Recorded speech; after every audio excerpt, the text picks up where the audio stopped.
Today, I share the exact process I follow to set up my quarterly planner every 90 days. Now, it's a strategy that works incredibly well to give you clarity on what you want, clear direction on your next tasks, and confidence to take action every day. Now, there are some specific things I do that eliminate the need to set SMART goals or find motivation to take action. Instead, we focus on connecting with your higher guides, the infinite source of all things, and then we get out of the way. So if you want to pull back the curtain on how I get 10 out of 10 of my goals, then this is the episode for you. If there was a guarantee that you could create your dream life, a life that truly mattered to you, would you want it? My name is Terriane Palmer-Peacock, and I am delighted to welcome you to the One Person Podcast. I have a belief that one person can make a difference in the world. That person is you. It's me. When we show up as the best version of ourselves, when we create and live our dream lives, we make a positive impact on ourselves and the world around us. So if simple, actionable, step-by-step strategies, tools and tips on how to do that inspires you, then you are in the right place, my friend. So let's get started.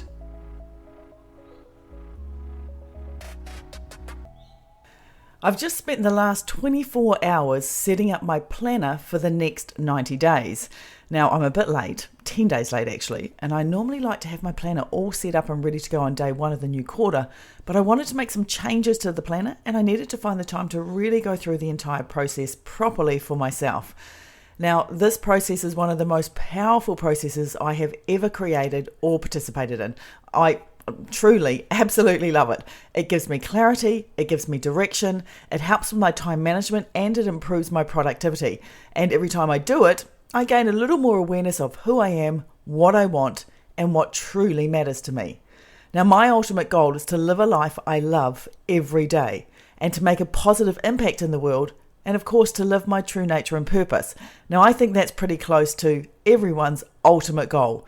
So today I thought I'd unpack exactly what I do, what was revealed for me, and how I do everything, so that maybe you too can pick up a couple of tips or strategies that may help you gain more clarity and confidence, productivity, or progress towards what you want on a daily basis. Now, you may have noticed I am a little bit croaky. I do have a little bit of a flu, so there's going to be a few more cuts and edits in this particular podcast episode if I need to cough in that. So you just get the raspy voice for me today. So first things first, and this is where I believe most people go wrong, and that's in the actual goal setting part. You know, the biggest complaint I get from clients, from my friends, from my family is, but I don't actually know what I want. Now, instead of actually figuring out what you want, most people write a list of needs, and then they set about solving all the problems that are associated to those needs. So it's a no wonder they feel unfulfilled, or they have a lack of motivation or desire to actually go out and achieve anything. The starting point to me is about as much inspiration as watching grass grow. You see, when you set goals that are aligned with your higher purpose, that come from your heart and other things that you want or truly desire, then there's a magnetic field that's set up that attracts you to them. There's an energy that inspires you to take action and excites you to see everything through to its completion. You see, a goal is much more than just achieving or creating a thing. When you set and go after heart-centered goals, the journey becomes part of your personal growth. You see, you don't set goals for the sake of achieving the goal. You set goals because they are what help you become more of who you are.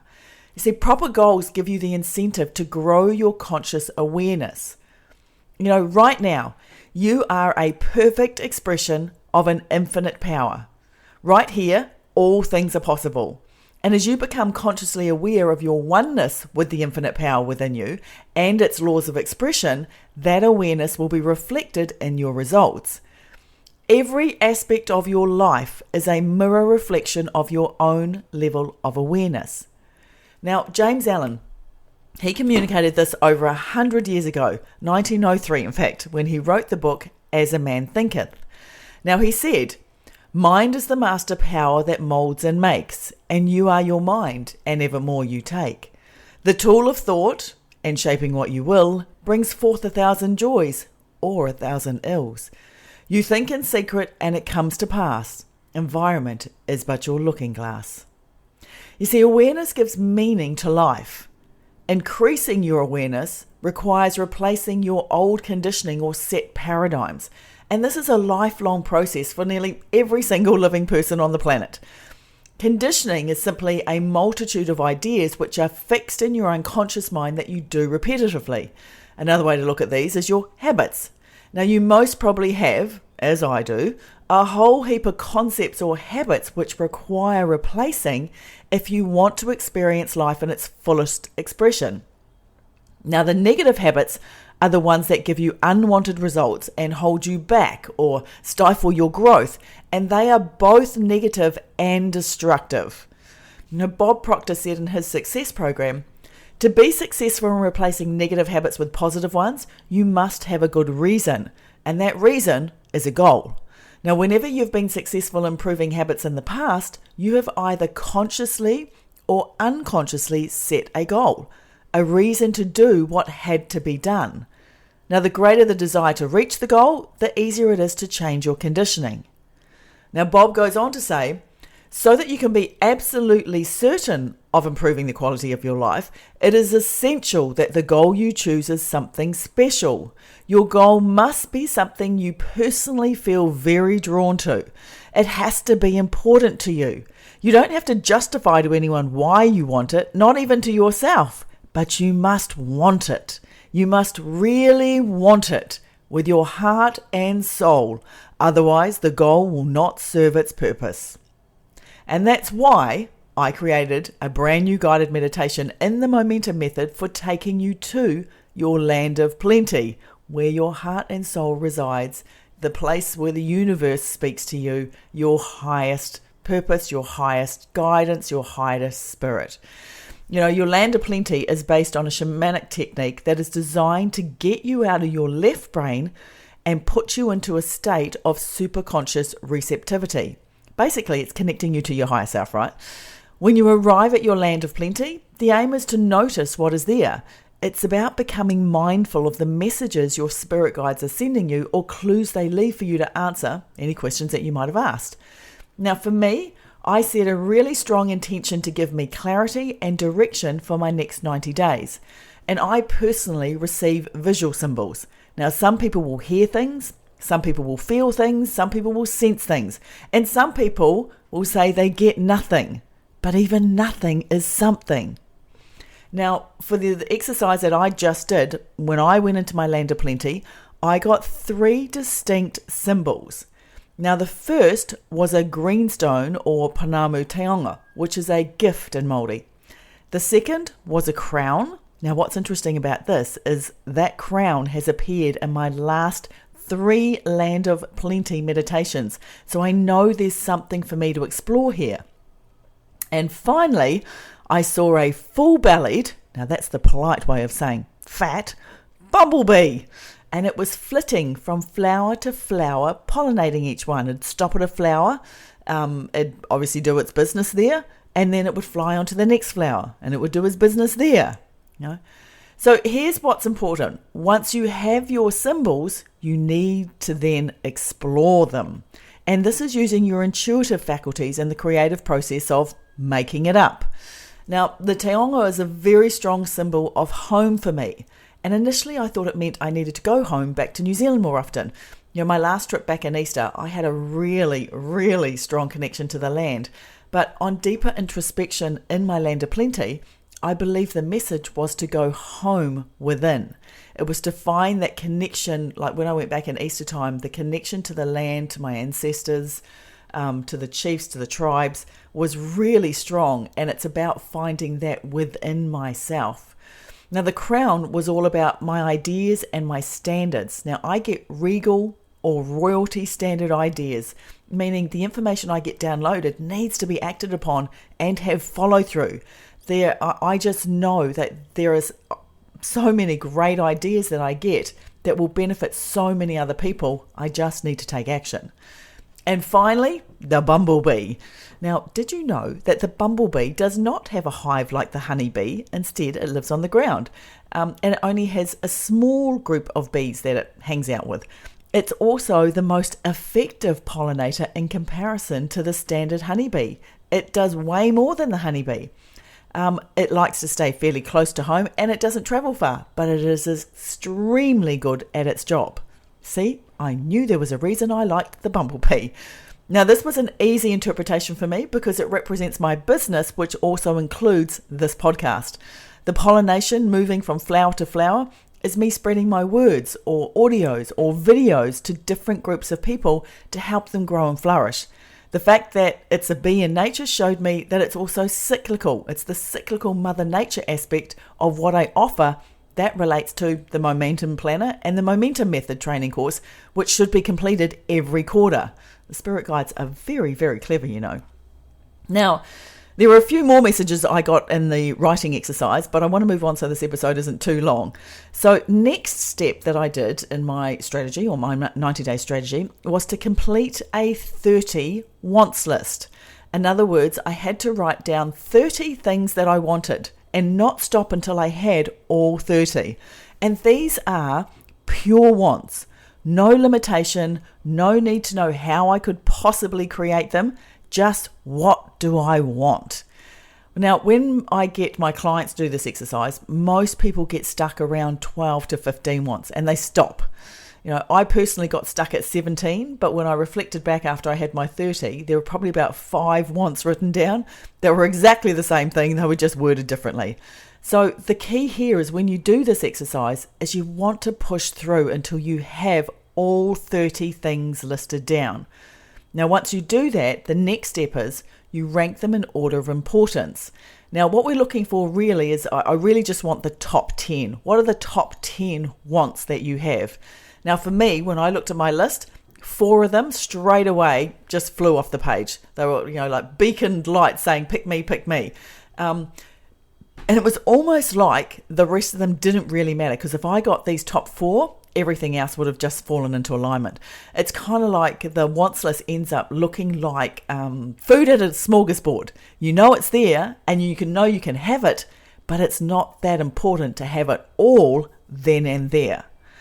Now, the next step that I took was to take what was given to me in my Land of Plenty and those top 4 wants that were screaming at me from the page and craft them into compelling true choices.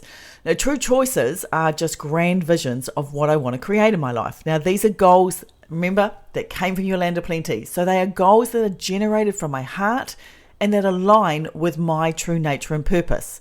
Now, you can't get better than that. This is how you create a list of wants that scream inspiration and intrinsically motivate you to create them. It's a lot different to a list of needs where you wake up searching for motivation just to get out of bed. You see, when your true choices or grand visions or big scary goals are done correctly, motivation is replaced with inspiration. And there's an energy that draws you to your end goal or vision. You don't need to know if it's possible to achieve. You don't need to know how you're going to get there. You just need to focus on what you want.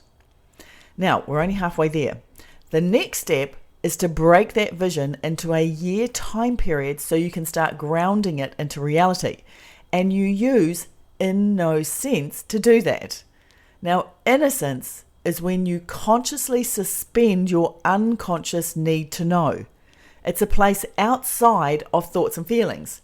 So innocence is a state of awe and wonder in which everything is either encountered for the first time or where awareness is not influenced by prior experience.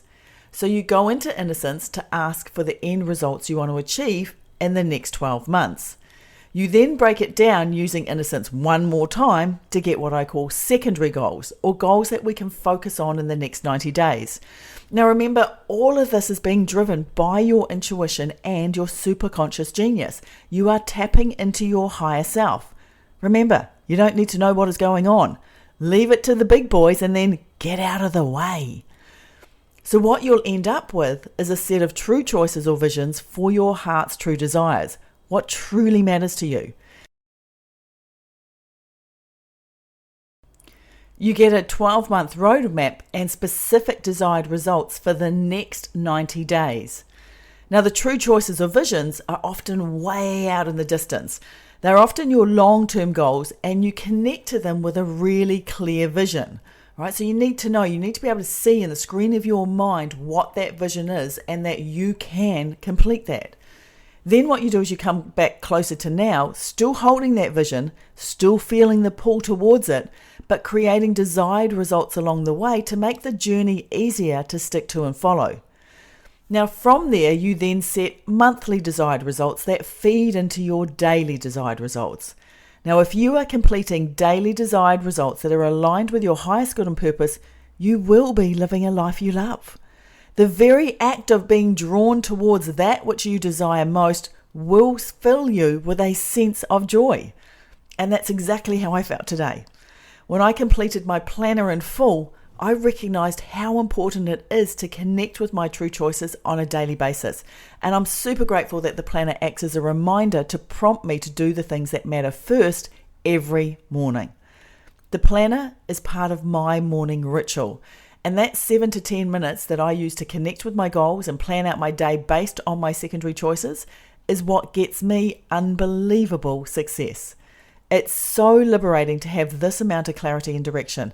I never feel overwhelmed, anxiety, loss, not knowing what to do, or even unfulfilled because I'm acting from innocence. I'm asking for what I want and I'm following the guidance from a higher spirit.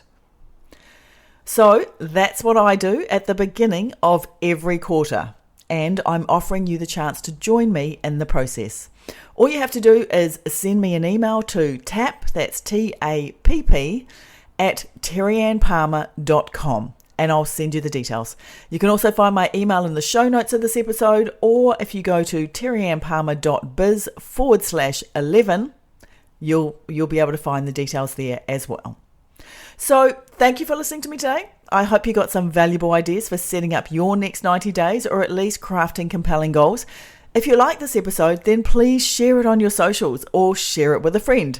Together, we can pollinate the world with crown-worthy ideas, bringing joy and abundance to all.